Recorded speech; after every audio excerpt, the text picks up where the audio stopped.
ग्राम पंचायत सोरित खुर्द है और ब्लॉक छुरा है और ये जो बीड आता है फिंगेश्वर है और ये एक कमार जाति के व्यक्ति है। उनका प्रधानमंत्री आवास योजना के तहत में पंचायत द्वारा दिया गया है। लेकिन मैं ये बता दे रही हूँ और आप तस्वीरों में भी देखिए कि जिस प्रकार से यहाँ पर बीड गार्ड और जो चपरासी है आम व्यक्ति को परेशान करते हैं और मौखिक रूप से परेशान करते हैं। ये बिल्कुल आप बिल्कुल तस्वीरों में भी देख सकते हैं। और यहाँ पर मौजूद ग्रामीण हैं, उनसे भी हम जब बातचीत कर रहे हैं तो ये खुलासा करते हुए हम बताएंगे कि किस प्रकार से ये बीड गार्ड और चपरासी के द्वारा केवल मौखिक और प्रधानमंत्री योजनाओं को किस प्रकार से बंद कर दिया गया है। पंचायत स्तर का काम है उस पर भी बंद कर दिया गया है। और दूसरी बात है कि पहले यहाँ पर एक झोपड़ी था और सबसे बड़ी बात है कि जब 2016-17 में स्वच्छ भारत मिशन के तहत में शौचालय बना है, घर घर शौचालय बना है, तो उसकी तस्वीर हम दिखा देते हैं कि ये शौचालय की तस्वीर है। और जिस प्रकार से, क्योंकि शौचालय आज का नहीं बना है कि आज एक दिन से यहाँ पर कब्जा नहीं है, ये कम वर्षों से कब्जा है, कम से कम 30-35 साल से यहाँ पे कब्जा है और यहाँ पे रह रहे थे। लेकिन उसके बावजूद भी किस प्रकार से देखिए मौखिक रूप से कार्य को बंद करवा दिया गया है। और सबसे बड़ी बात है कि पंचायत स्तर पर प्रधानमंत्री आवास दिया गया है।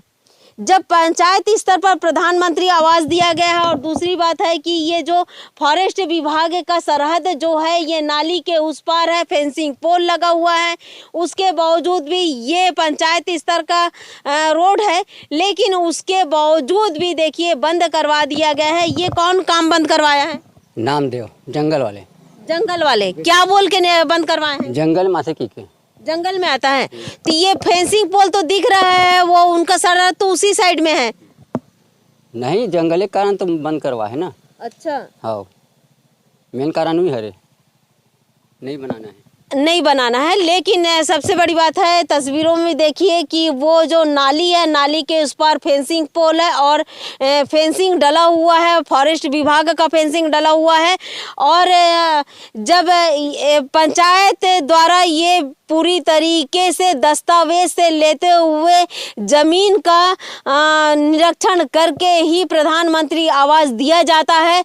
लेकिन इस पर भी देखिए किस प्रकार से मौखिक रूप से गरीब है, क्योंकि गरीब है, बहुत सारी ऐसी चीज़ है कि गरीब होने के साथ साथ उनके पास में पैसा नहीं है और कम पढ़े लिखे हैं और पढ़े लिखे ना होने के कारण। और सबसे बड़ी बात है कि ये पड़ता है छुरा का लास्ट है और परिक्षेत्र जो है फिंगेश्वर है। तो ये कमार परिवार है और कमार परिवार यहाँ कितने परिवार होंगे?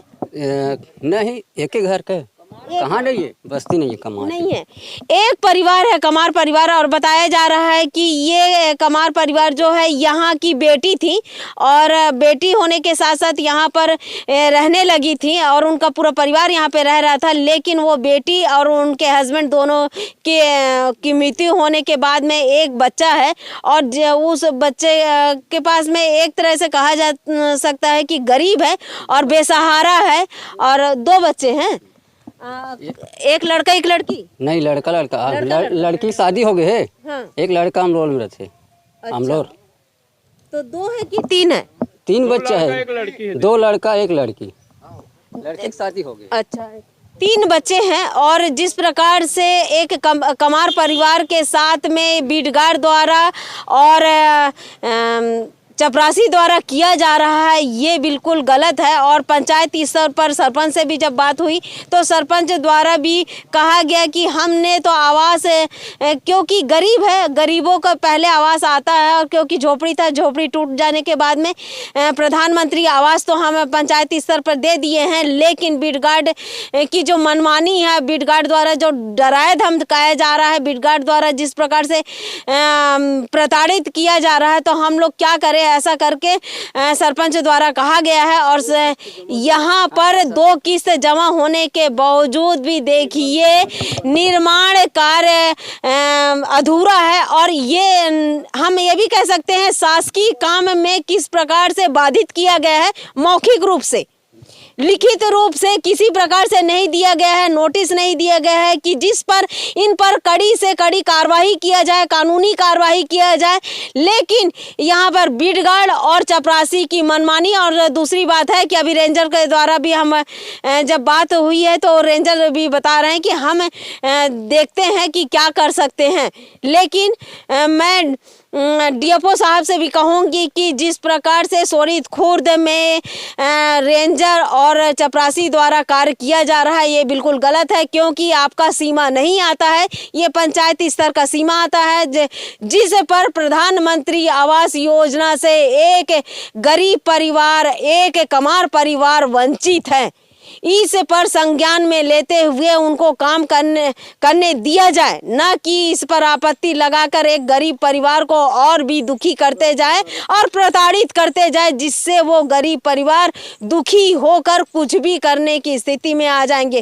क्योंकि वो गरीब परिवार का घर नहीं होने के कारण आज दर दर भटक रहे हैं। आज इस घर में, आज आपके घर में रहते हैं, घर ना होने के कारण दर दर भटक रहे हैं। आज इस दरवाजे तो कल उस दरवाजे में रहने पर विवश हैं। देखिए प्रधानमंत्री का योजना तो बहुत अच्छी है कि एक गरीब परिवार को छत दिया जाए, एक गरीब परिवार को उनका आशियाना दिया जाए। लेकिन प्रधानमंत्री आवास हम कहते हैं कि सरकार को हमेशा दोषी देते हैं, लेकिन ऐसा नहीं है। सरकार तो अपनी योजना के अनुसार, और सबसे बड़ी बात है कि ग्राम पंचायत के सरपंच जो होते हैं वो बिल्कुल बाकायदा उनको स्थिति को देखते हुए सबसे पहले प्राथमिकता देते हुए उनको आवास के लिए आगे बढ़ाए, और आज आवास उनको प्राप्त हो गया है। लेकिन एक गरीब परिवार सब दर दर भटकने पर मजबूर है, और उस परिवार का 2 किस्त आने के बावजूद भी फॉरेस्ट विभाग द्वारा बनाने नहीं दिया जा रहा है। मैं हूं दीपिका, आप देख रहे हैं धरोहर संदेश।